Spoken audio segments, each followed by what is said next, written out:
ये 7 बातें अपने करीबियों को भी नहीं बतानी चाहिए। एक गांव में भोलू नाम का एक जवान लड़का रहता था। जैसा उसका नाम था वैसा ही उसका स्वभाव भी था, बिल्कुल मासूम। वह ज्यादा बुरा नहीं मानता था। जैसे उसके परिवार वाले और दूसरे लोग उससे बात करते वह वैसा ही करता, और वह जो भी सोचता बिना सोचे समझे और समझकर वह लोगों के सामने बोलता। गलतियों के घर की आर्थिक स्थिति उसके पिता के लिए बहुत अच्छी थी। खेती के लिए पर्याप्त जमीन थी जिसमें अच्छी फसल होती थी। भोलू के माता पिता, वह बहुत दयालु स्वभाव का व्यक्ति था, लेकिन लोग उसके दयालु स्वभाव का गलत फायदा उठाता था। गांव के लोग अक्सर अपनी मजबूरी बताते थे, उनसे अनाज और पैसे उधार मांगते थे, लेकिन लौटते समय झिझकते थे और तरह तरह के बहाने बनाते थे। भोलू के माता पिता उसके शांत और दयालु स्वभाव के कारण लोगों ने अपना कर्ज वापस पाने के लिए दबाव नहीं डाला। इस तरह दोस्तों, रिश्तेदारों और गांव वालों का बहुत सारा पैसा कर्ज के रूप में फंस गया था। बावजूद इसके अब भी अगर उनके पास कोई होता तो कोई ना कोई अपनी मजबूरी बता देता था और वापस ले लेता था। रोना इसलिए उसने पैसे उधार देकर उसकी मदद की थी, शायद उसके माता पिता के कारण भोलू का स्वभाव इतना भोला था। इसी बीच भोलू के माता पिता ने बड़ी धूमधाम से भोलू से उसकी शादी कर दी, लेकिन भोलू की पत्नी स्वभाव से थोड़ी तेज थी और नखरे करती थी, इसलिए वह अपने हिसाब से खर्च करती थी। इच्छा और अपनी बातों से वे परिवार के सदस्यों को नियंत्रण में रखते हैं, लेकिन भोलू अपनी पत्नी से बहुत प्यार करता था। उसकी हर इच्छा पूरी करता है और वह उसके साथ सभी बातें साझा करता है। इसी तरह कुछ साल बीत गए, लेकिन एक दिन अचानक भोलू के पिता की तबीयत खराब हो। उसे गांव के डॉक्टर के पास ले जाया गया, लेकिन गांव के डॉक्टर के पास उसकी बीमारी का पता नहीं चल सका। फिर उसे शहर के बड़े डॉक्टर के पास ले जाया गया, जहां उन्हें पता चला कि भोलू के पिता के शरीर में कैंसर शुरू हो गया है। डॉक्टर ने भोलू की मां से कहा, इस बीमारी का कोई इलाज नहीं है। वैसे भी क्योंकि बीमारी अभी शुरुआत में है, इसलिए अगर इलाज सही ढंग से किया जाए तो संभावना है कि मरीज को बचाया जा सकता है, लेकिन इस इलाज में समय और पैसा दोनों की बड़ी मात्रा में जरूरत होती है। भोलू और उसके पिता को डॉक्टर के पास छोड़कर उसकी मां पैसों का इंतजाम करने के लिए गांव वापस आती है और उन सभी लोगों के घर जाती है जिनको उसने पैसे उधार दिए थे। उनमें से कुछ लोग पैसे वापस कर देते हैं, लेकिन ज्यादातर लोग बहाने बनाकर चले जाते हैं। मामले को टाल दें, इसलिए भोलू की मां गांव के सर्राफ से ब्याज पर पैसे लेकर वापस शहर आ गई और अपने पति का इलाज शुरू करा दिया। लेकिन इलाज बहुत महंगा था और लंबे समय तक चल रहा था, इसलिए ज्यादा पैसे उधार लेने की बजाय साहूकार से भोलू और उसकी मां ने मेरे कुछ खेत बेचने का फैसला किया और उसके कुछ खेत गांव के सर्राफ भी बेच दी। लेकिन इतना लंबा इलाज कराने के बाद भी भोलू के पिता की तबीयत ठीक नहीं हो रही थी, क्योंकि उनके इलाज का खर्च लगातार बढ़ रहा था। भोलू की मां गहने और उनके खेत बिकते चले गए। अब उनके पास नाम मात्र के खेत बचे थे, लेकिन दूसरी तरफ भोलू के पिता की तबीयत दिन ब दिन खराब होती जा रही थी। एक दिन भोलू बाजार से कुछ सामान खरीदकर डॉक्टर के घर पहुंचा तो उसने देखा कि उसकी मां अपने पिता का सिर अपनी गोद में रखकर जोर जोर से रो रही थी। भोलू के पिता उसके पिता की मृत्यु के बाद इस दुनिया को छोड़ चुके थे। उसकी मां बहुत दुखी थी। साथ ही उसके परिवार पर गरीबी का पहाड़ टूट पड़ा था, क्योंकि जो कुछ खेत बचे थे भोलू ठीक से नहीं संभाल पाता था। अब तक घर और खेत की सारी जिम्मेदारी अपने पिता ही संभालता था, इसलिए भोलू कोई भी काम ठीक से नहीं कर पाता था। भोलू की पत्नी, जिसे जो चाहे खर्च करने की आदत थी, अब उसके फालतू खर्चे बंद कर दिया, इसलिए अब वह अपनी सास और भोलू से खुश नहीं थी। घर में हर रोज छोटी छोटी बातों पर झगड़ा होता था, लेकिन भोलू और उसकी मां चुपचाप उसकी बातें सुनते रहते थे। भोलू अपने सरल मूड के कारण अपनी सारी कमजोरियां, अतीत की गलतियां और उसके बारे में सारी बकवास अपनी पत्नी को बता देती थी। बाद में पत्नी उसकी मूर्खता के बारे में बात करती थी, ताने मारती थी और कई बार तो अपने माता पिता के सामने भी उसका अपमान करती थी। भोलू को लगता था कि अगर वह अपने दोस्तों और रिश्तेदारों से अपनी मजबूरी और दुख की बात करता है तो लोगों को उससे सहानुभूति और मदद मिलेगी, लेकिन लोग उसकी मजबूरी को सुनकर जब उसके सामने होंगे तो वह उसे असहाय कहेगी, लेकिन बाद में उसका मजाक उड़ाएंगे कि कितना मूर्ख व्यक्ति है। उसके पिता भी मूर्ख थे और वह भी मूर्ख है। हमने इसमें कैसे मदद की? यह सन्नी इंसान अपना पैसा कैसे वापस पाए? इसी तरह उसके पीठ पीछे लोग उसके बारे में तरह तरह की बातें करते थे और उसका मजाक उड़ाते थे। भोलू और उसकी मां के सामने लोग उसे अच्छी सलाह देते थे, लेकिन हकीकत में कोई भी उसकी मदद के लिए आगे नहीं आता था। किसी दिन अचानक रात में भोलू की मां के सीने में दर्द होने लगा और वह भी भगवान को प्यारी हो गई। इस घटना के बाद से भोलू बहुत दुखी और परेशान रहने लगा।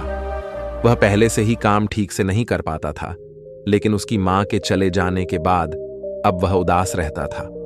और इस पर घर में उसकी पत्नी उसे दिन भर ताने देती थी और पड़ोसियों से उसके बारे में डींगे हाँकती थी। वह कहती थी जैसे उसके माता पिता निकम्मे और डरपोक थे। ये वैसा ही है। जब भोलू को पड़ोसियों ने बताया तो उसे किए गए बुरे काम के बारे में पता चला। अपनी पत्नी द्वारा इसलिए उसे बहुत गुस्सा आता है और गुस्से में वह अपने पड़ोसियों से भी अपनी पत्नी की बुराई करता था। अपने पड़ोसी की इसी आदत के कारण आपके सामने भोलू और उसकी पत्नी का मजाक उड़ाना और दोनों एक दूसरे से चुगली करना, जिसके कारण भोलू और उसकी पत्नी के बीच झगड़े होने लगे। एक दिन झगड़े के दौरान उसकी पत्नी घर छोड़कर मायके चली गई और धमकी दी गई कि अब वह कभी वापस नहीं आएगी।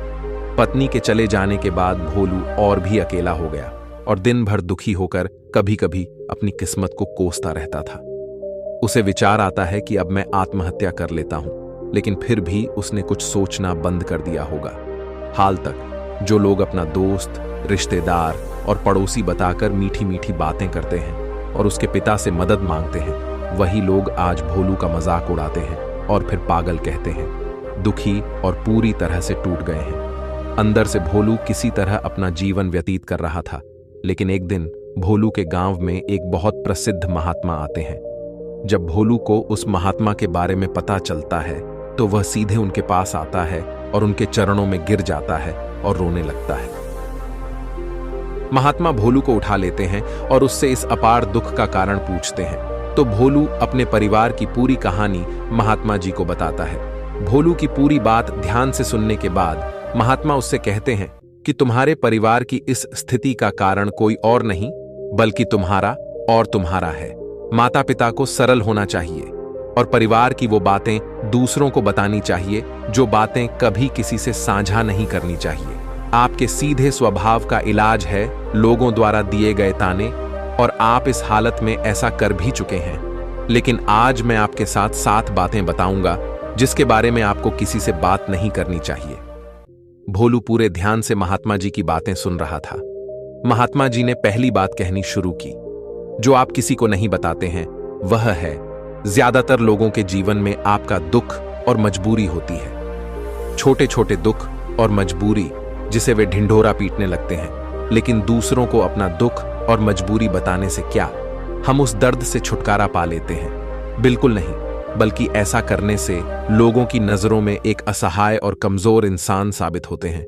ज्यादातर लोग बिल्कुल भी मदद नहीं करते हैं, लेकिन हमारी पीठ पीछे हमारी मदद करते हैं।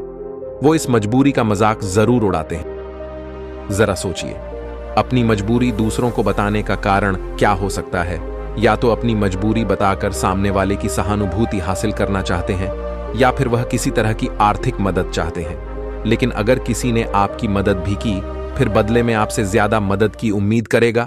अगर आप उसकी मदद नहीं कर पाए तो वह आपको अपना दुश्मन समझने लगेगा, और अगर आपने गलती से भी अपने दुश्मन को अपनी मजबूरियां बता दी तो यह आपकी मजबूरी के कारण गलत फायदा भी उठा सकता है, क्योंकि वे समझ जाएंगे कि इस समय आप कमजोर और असहाय हैं और आपसे बदला लेने का यही सही समय है। इसलिए अपने दुख और मजबूरी को किसी के साथ साझा न करें और लोगों के स्वभाव को पढ़ना सीखें, क्योंकि यदि आप लोगों के स्वभाव को जानते हैं और इरादे को गहराई से समझना सीखा तो आप खुद को कई परेशानियों से बचा सकते हैं। वैसे दोस्तों, किसी भी व्यक्ति का स्वभाव और उसके इरादे के बारे में समझना काफी आसान हो जाता है अगर हम मानव व्यवहार और मानव मनोविज्ञान पर नजर डालें।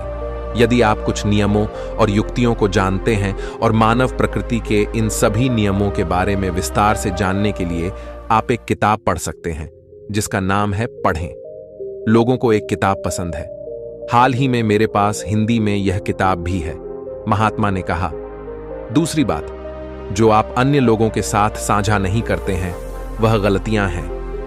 आपका अतीत और भविष्य की योजनाएं। अतीत में हमसे जो भी गलती हुई हो, भले ही वह हमारी मूर्खता के कारण हुई हो या फिर हमें जानबूझकर ऐसा करना पड़ा हो, उन्हें किसी और को नहीं बताना चाहिए, क्योंकि बताने से अतीत की गलतियों को सुधारा नहीं जा सकता। लेकिन ऐसा करने से लोगों की नजरों में निश्चित रूप से उपहास का पात्र बन जाते हैं। हमारी पिछली गलतियों का एहसास होने के बाद लोग हमें संदेह की दृष्टि से देखने लगते हैं और लोगों का हम पर से भरोसा भी कम हो जाता है, और इसी तरह कई मौकों पर लोग हम पर भरोसा करना बंद कर देते हैं, भले ही हम अब वह व्यक्ति नहीं हैं जो उस समय हमने जो गलती की थी। फिर भी हमें अपने अतीत की उस गलती से जोड़कर देखा जाएगा, और यही एक चीज समाज में हमारी छवि खराब कर देती है और एक भरोसेमंद इंसान का रुतबा हमसे छीन लेती है।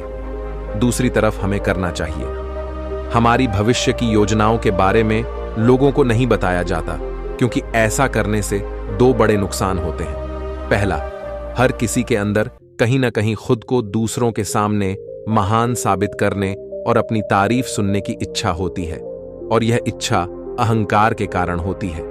उनके अंदर तो लगभग हर कोई अपने अहंकार को पूरा करने के लिए बड़े लक्ष्य बनाता है और फिर उन लक्ष्यों को पूरा करने की योजना बनाता है। लेकिन जब वही व्यक्ति अपने लक्ष्य और योजनाएं लोगों को बताने लगता है, तो उसके बड़े लक्ष्य और योजनाओं के बारे में सुनकर लोग उसकी प्रशंसा करने लगते हैं, और आपकी झूठी प्रशंसा सुनकर अहंकार व्यक्ति को ठंडक मिलती है। वही व्यक्ति उसे अपने लक्ष्य को पूरा करने के लिए ऊर्जा दे रहा होता है, उसे ठंडक मिलने लगती है, जिससे व्यक्ति के अंदर अपने लक्ष्य के प्रति वह जुनून नहीं रह जाता जो काम की शुरुआत में था, और इसकी संभावना बढ़ जाती है कई गुना कि व्यक्ति अपना काम करता है, उसे बीच में ही छोड़ दें और उसका लक्ष्य कभी भी पूरा ना हो। इसलिए हमेशा काम पूरा होने के बाद लोगों को उसके बारे में बताना चाहिए, और वैसे भी उन लोगों को अपनी योजनाओं के बारे में बताने का कोई मतलब नहीं है, जो कि है ही नहीं। हमारी योजना का हिस्सा है समय से पहले अपनी योजनाओं के बारे में बताना। एक दूसरा नुकसान यह भी है कि लोग इसे पूरा नहीं होने देंगे, क्योंकि कोई भी नहीं चाहता कि दूसरा व्यक्ति उससे आगे निकल जाए। इसलिए जब लोग आपका लक्ष्य देखेंगे तो उन्हें अधिक योजनाओं के बारे में पता चलेगा।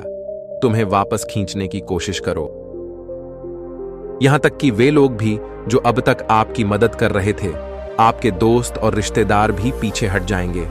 और यदि आपके शुभचिंतकों को आपकी योजनाओं के बारे में पता चल गया, तो वे निश्चित रूप से आपकी योजना को सफल बनाने की पूरी कोशिश करेंगे।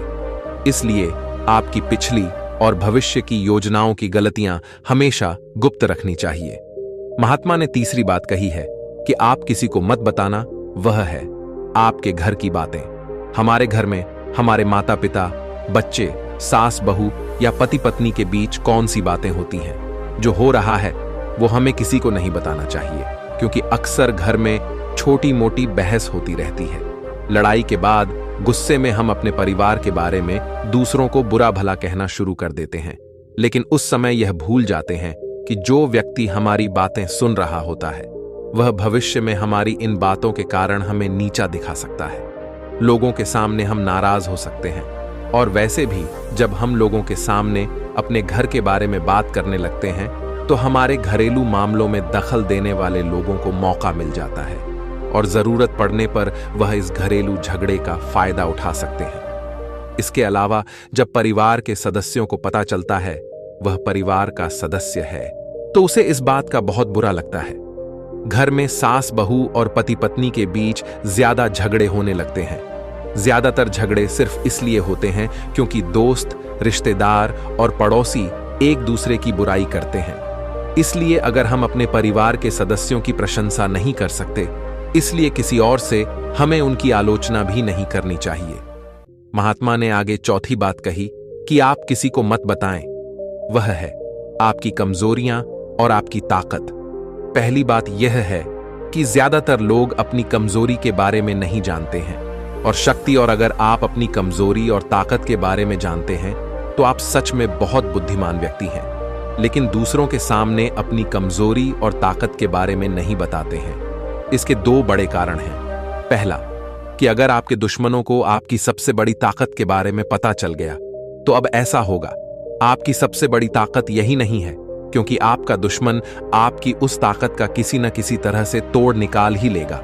और अगर आपकी सबसे बड़ी कमजोरी लोगों के सामने आ जाएगी तो लोग अपनी बात मनवाने के लिए आपकी उस कमजोरी पर हमला कर देंगे और आप मजबूर हो जाएंगे।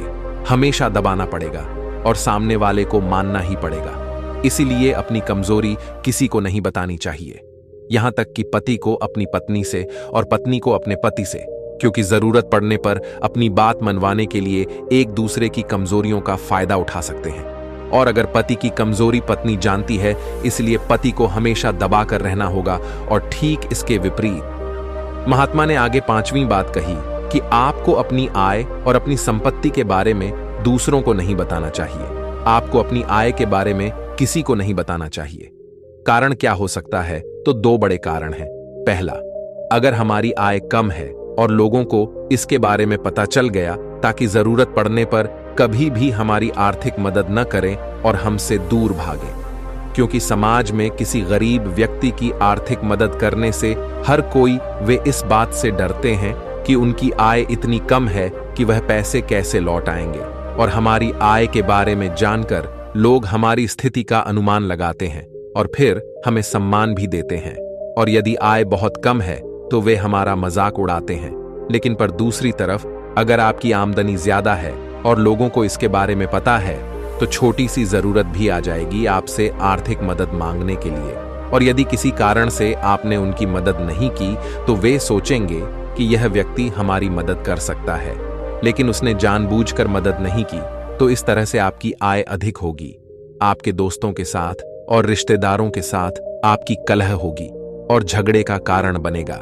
इसीलिए यदि आय कम है तो लोग उसका मजाक उड़ाएंगे, और यदि अधिक है तो हर कोई आपसे मदद मांगेगा। इसलिए अपने पैसे के बारे में बात न करना ही बुद्धिमानी है। और शास्त्रों में तो यहां तक कहा गया है कि पति को अपनी कमाई के बारे में कभी भी पूरी तरह से अपनी पत्नी को न बताएं, क्योंकि अगर पत्नी को ज्यादा कमाई के बारे में पता चल गया तो वह अपनी कमाई को अपने हिसाब से चलाने की कोशिश करेगी और उस पर अपना हक जताएगी। उसका पैसा जरूरत से ज्यादा और पति के सभी खर्चों पर रोक लगाने की कोशिश करेगी। महात्मा ने भोलू से आगे कहा, छठी बातें जो तुम्हें लोगों को नहीं बतानी चाहिए वो है आपके अपमान के बारे में। अगर किसी कारण से आपको कहीं अपमानित होना पड़ा तो इसके बारे में कभी भी किसी बात पर चर्चा न करें। अपनी पत्नी को भी न बताएं, क्योंकि आपकी पत्नी उस समय तो आपके पक्ष में बोलेगी, लेकिन बाद में उस अपमान की बात पर ताना देती रहेगी। और अगर दूसरे लोगों को आपके पिछले अपमान के बारे में पता चल जाए तो वे कभी भी चार लोगों के सामने बात करके बोलती रहेगी आपके उस अपमान के बारे में जो आपको अपमानित कर सकता है। महात्मा ने आगे कहा, सातवीं और आखिरी बात जो आप दूसरों के साथ साझा नहीं करना चाहते हैं वह है आपका दोस्त और आपके दुश्मन के बारे में।